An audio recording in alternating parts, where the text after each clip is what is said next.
¿Cómo sé yo que tú eres un chico o una chica? Pues, bueno. Eso no lo tengo claro. No?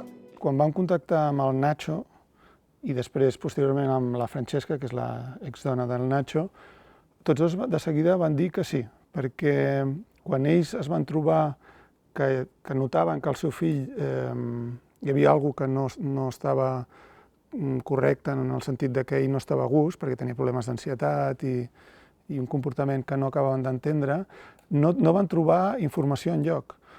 I al final va ser una petita peça que van gravar uns pares d'un nen transgènere a Canadà que van trobar a YouTube, la Francesca, fent recerca per ella mateixa, que els hi va ajudar moltíssim. I van dir, vale, això és el que està passant a casa. No?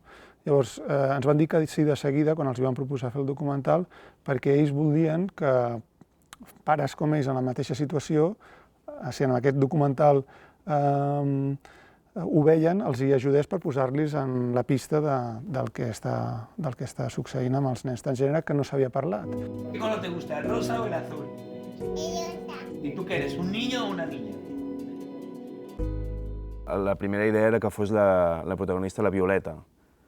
Llavors, al conèixer la història, vam veure que era un cas molt interessant perquè era un cas d'èxit, però que, malauradament, no tots els casos són d'èxits, i llavors ens va semblar que si ens quedàvem amb el seu cas i poc, reflectiria un poc la realitat.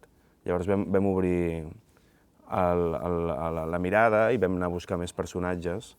Per exemple, el primer que ens va venir al cap va ser el cas de l'Alan, que va ser un cas molt mediàtic i que era justament estava a les antípodes, per desgràcia, de la Violeta. Quan ja teníem el càsting, per entendre'ns, de personatges que il·lustraven una mica les decisions que haurà de prendre la Violeta, perquè una altra cosa que ens trobàvem és que la Violeta en aquell moment tenia 10 anys. Els nostres productors van fer una cosa rutinària, que és notificar la Fiscalia de Menors, que es va fer un documental amb una menor d'edat, i quan tornen ens trobem que la Fiscalia de Menors ha recomanat que no es reconegui a la protagonista.